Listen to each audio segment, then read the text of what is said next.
begin then. So Nami Isaki, the president of Centrum for Intercultural Dialogue, will tell us about the practice of multicultural youth center established in Kumanovo city and how it is managed and how it was established. And for that we have just a web page. Yeah. I don't have presentation, I didn't prepare because talking for MultiKulti for me is like to talk for myself. Because in a sense I was raised there since I was small kid. Because also we had this motto, cool kids go to MultiKulti. When I tried that still I'm cool, but I'm not kid anymore, unfortunately. I'm young, I'm using, let's say, my last days of this year to be a young person because as in Slovenia, also in our country, I'm a young person till 29. And I just turned 29 like 10 days ago. And in a sense, this is the youth center MultiKulti, and I'm going to share that kind of a story. It changed quite a lot now, but it's the old thing. I'm going to share the story about a youth center in a city which is the second biggest. I guess that that was the rule to apply for this project. You need to come from the second biggest city in the country. And definitely we're the coolest city in the country and the most rebel city, let's say. If we are looking at youth policies in our country, definitely Macedonia, North Macedonia is one of the best countries in the world because we have the first one youth participation and youth policies back in 2020. We have a lot of strategies, we have a lot of documents, which is amazing. But when we go to the reality, we saw that we have almost nothing. Why I'm saying that? Because according to the law on youth participation, each municipality needs to have a youth center. Each municipality must have a local youth council. Each municipality must have a youth representative inside the municipality. Is this functioning? Unfortunately not. Even that they have some regulation according to the law that each municipality needs to have a youth center in the next 5 years. This is the second year, which is implementing the law. Let's see in the next 3 years. But the youth center which you are seeing now, it's functioning since 2010. Bruno had the chance to visit it when we became members of DYPALL at the time. The youth center is located in a mixed neighborhood because Kumanovo as such is a mixed city where young people from different nationalities but also different nationalities are living, and Kumanovo is one of those cities where we have, if I'm not wrong, 7 official languages. Even that according to the law we do not need, except Macedonian and the language which are speaking 20% of people, which is Albanian in Kumanovo. But Kumanovo as such has 7 official languages in a sense to be more inclusive. Because in Kumanovo you have Macedonians, Albanians, Serbians, and Bulgarians, Roma community, Bosnians, and other also. Even that is really small, second biggest, but if you are speaking for Poland or this, it's really small because we are around 150,000 people living in the city. Because we are, let's say, every second Macedonian is living in Skopje, the capital. Unfortunately, even that we are only 30 kilometers from Skopje. What is specific for the youth center, as you can see also from the name, Multi is in the Latin language and Kulti is in Cyrillic. As I said, the whole idea of the youth center is to mix especially Albanians and Macedonians, because back in 2001 we had a war in Kumanovo between Albanians and the police officers and police that are from Macedonian nationality. And since then we saw that Kumanovo as such is not functioning quite well because we have schools, but young people are going to different schools. Macedonians are teaching in Macedonian, Albanians in Macedonians, in Albanian, and they are not having this mixed part, and they do not have any activities in the city. So in 2010, a group of young people decided that we need a youth center for the first time ever, and this youth center is MultiKulti. From that year till now, yearly we have an average of more than 2,000 youngsters visiting the youth center and the activities, only from the city and from Northeast region, but also a lot of EBS volunteers and a lot of other activities we are implementing in the youth center. As such, until 2020, it was only financed by our organization, only by SIP, but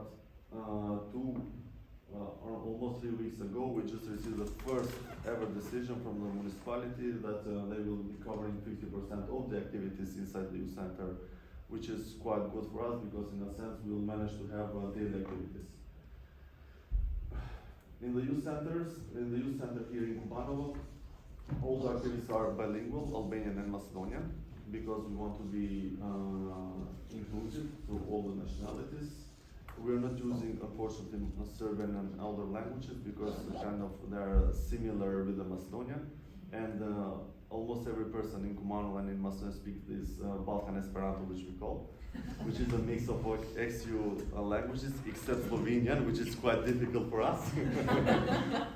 But as such, in the youth center, we have a fully functional one, and it's for the first time, as I said, it was recognized by the municipality. In June last year, for the first time ever, our Prime Minister came to open this youth center, even though it was open for 10 years. As you can imagine, it's quite fun.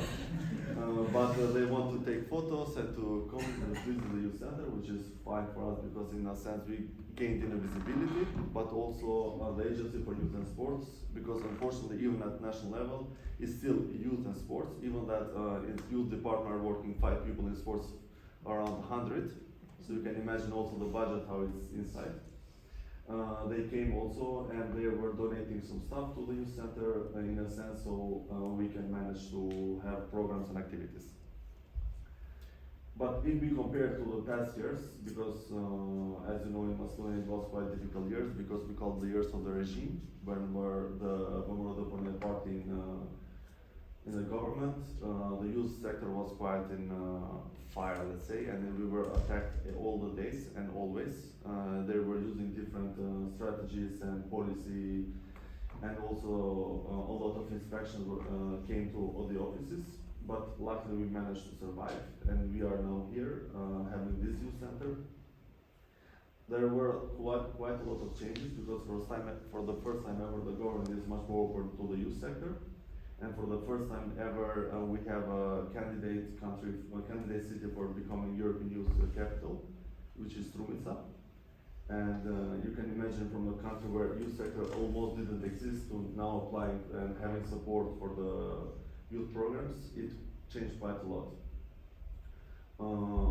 Regarding that and the local youth councils, I'm going to speak a little bit more about the local youth representative.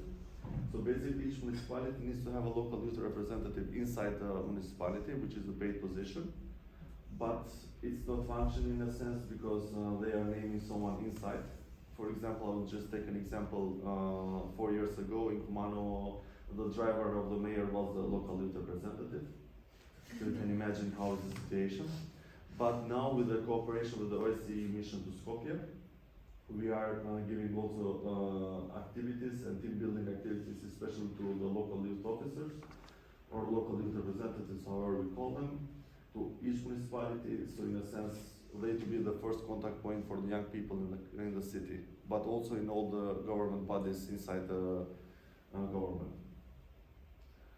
Well, youth center basically is around 150 meters square, if I'm not wrong. But it's more than needed for the young people in Kumanovo. Having in mind this positive feedback from the local people here, because this neighborhood where MultiKulti is a mixed area where are living Macedonians, Serbians and Albanians. We are replicating it, and by the end of the year we'll have another youth center in the city center, which is going to be fully functional and much more with these digital technologies and everything, because from the pandemic we saw the need that maybe we need also to go a bit on that way, in a sense to see the digital local youth participation, because it's much more than needed sometimes. Except this, we are replicating the program at 8 municipalities across the country, because as I said, MultiKulti Youth Center was recognized not only from the national government, but also from the international governments, also by Council of Europe, one of the positive examples in all the Balkan region. Because as such, we're now having a lot of youth workers which are working at the international level especially, because we have representatives as such at the Advisory Council on Youth. We have at the Council of Europe, at European Youth Forum and other important bodies across Europe. And as such, we are keeping this work in the youth center, and as I said at the beginning, the most important part for us is the bilingual part, where we are including all the youngsters of different nationalities. So that would be a short presentation about the youth center and a positive example from North Estonia. Thank you.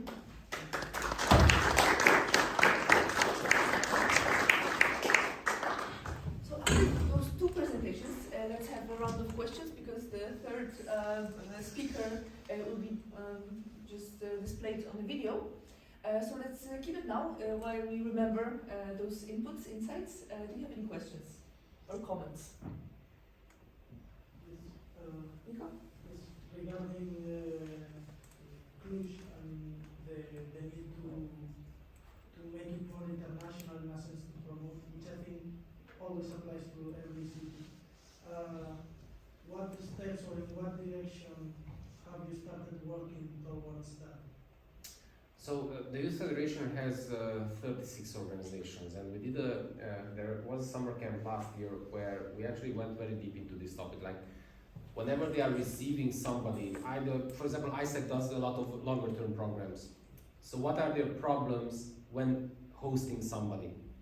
And they realize that they have these issues like they don't have general presentations about Cluj. If they want to give them an opportunity to explore the city, they would need a lot of help in guiding them. So basically, what we realized that the city is missing a lot of elements on how to make the city more, not inhabitable because that's for the locals, but more, how can you gain some really unique experiences? So one thing which came out was we need to organize much better, what is the word? These night tours you're using, you know, like exploring different places which are unusual in the city, which is not like a normal tour guide would do. This would be one thing. Basic information in at least English, but going maybe to 3-4 more languages. Because, again, if a young person is coming, that person doesn't have the social network imported from his or her own city. So, okay, if he or she has a problem, again, who is he or she calling? Where is that? It's a hotline, it's a website, it's a, who do you call? So this is very important. This is again about hosting. And not the least, trying to work a lot on, again, creating an experience which then is transformed into kind of, not official, but more informal ambassadorship. If somebody comes to Cluj, either for 3 days, for a half a year, for a year, and has a really good experience of life during that period, that person will become the most valuable advocate for you.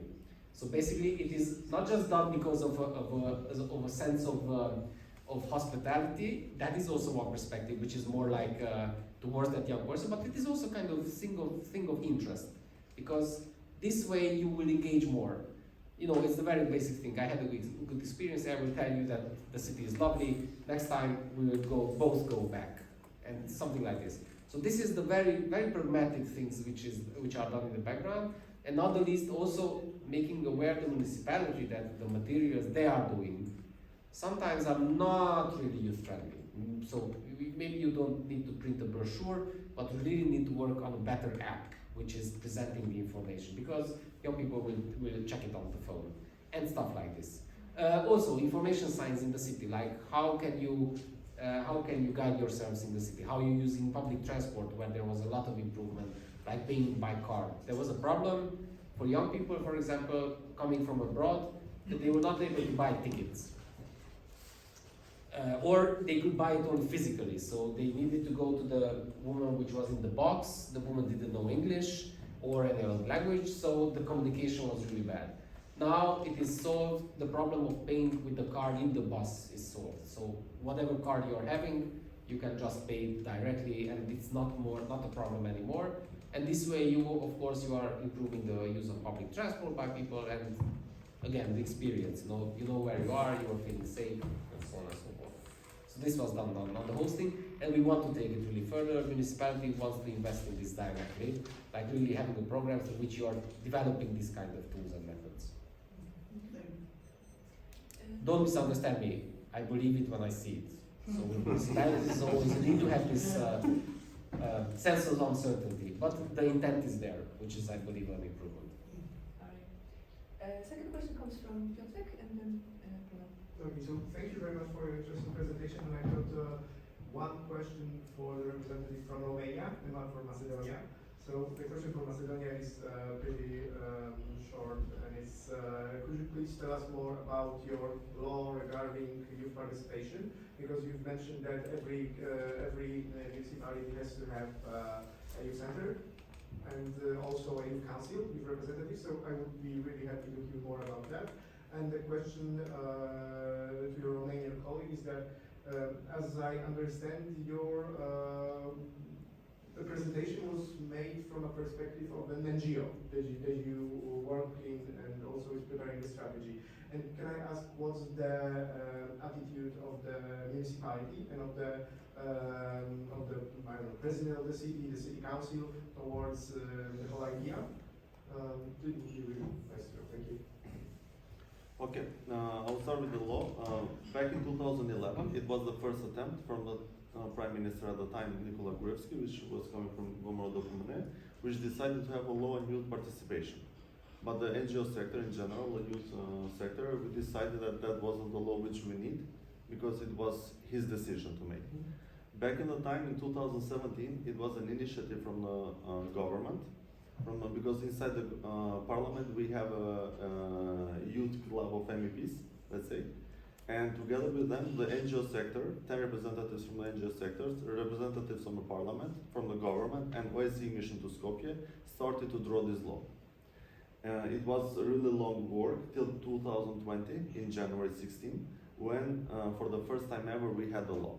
According to the law, you are a young person from 15 to 29 years old. Inside the law, for the first time ever, we have written what is a youth organization, organization for youth, umbrella organization, representative body, and everything. So it's quite good as law, because also inside this law you have this co-management system, co-management body, which is the highest decision-making body in the for youth policies in the country, where 9 representatives are coming from the NGO sector, 8 from the government, but it's not functioning yet, unfortunately. Well, we didn't manage to constitute that part. According to the law, each municipality, as I said, needs to have a youth center, local youth council, and a youth officer. Each municipality needs to give 0.1% of their budget to the youth organizations yearly, and 0.3% from the government during the year. But what are the institutions doing, especially the municipalities? They are giving the money in a way, so now they're giving to sports teams, and they're saying we're giving to youth, which unfortunately is not to the youth in need. And according also to this law, we, unfortunately, the part what is missing in this law is that we don't know who is implementing the law at all, first of all. We don't have any kazneni odredbi. Fees, penalties. Yeah, penalties or fines or anything from, it's not written there, Oh, okay. so we don't know. It started to implement in some municipalities, such Kumanovo, I know in Bitola, in Štip, and 2 or 3 other municipalities, but it's not functioning in all the country. Because there are some years which need to be respected. But let's see, we are hoping that it's going to be better. But because we just 2 weeks ago we had the MPs, young MPs in the youth center MultiKulti. So basically we discussed also with them the need of their support while implementing the law, because we need also their support in general. It is already endorsed. So at the beginning I was mentioning that there is this quadrilateral working group, which is the municipality, the Metropolitan Association, the Youth Federation, and ourselves.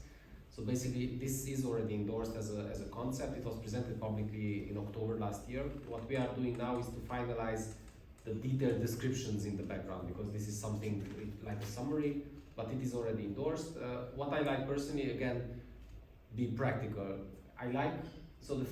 One very practical feedback for me that the municipality is actually endorsing. It's not just on saying that it is endorsing, that the mayor is using arguments from this whenever he goes in Brussels or every place. So this way I feel it, and I personally don't see a problem with the final approval of the strategy from the point of view of the local council decision, because the majority of the mayor and the team of the mayor is pretty stable. again, a very practical thing. You can have a mayor which doesn't have a majority, then you have a problem. But no, there is. What we try to do though is to reach out to even more actors within the society, because what I personally believe is that, okay, the public administration has to endorse it, absolutely okay, also from a legal and technical perspective, but actually this will start to work and it will start to produce results if a lot of actors understand it first, and after they understand it, they will start to act in line with it, not according to it, but in line with it. Because again, it will come back to the question, okay, if I apply for funding wherever in 2024, where do I get an inspiration about what should I apply for? I, as an organization, already have my priorities. Okay, but maybe I will look into this and we'll just check, okay, what is the thematic year this year? Okay, if it's the volunteering, okay, should I consider doing something in line a little bit with that volunteering question? Because if everybody will do a little bit to that, will contribute a little bit to that priority, imagine the collective impact. And again, the role of the strategy and the team which will work on implementing it is not to organize things directly necessarily, but just to capture what all the actors are doing. Because this is how you will be able to explain in 10 years' time what you actually managed to change with this perspective. So yeah, the question is, it is endorsed, and just coming from an NGO background would not work. You need a lot of validation from various actors in order to actually have something which is working.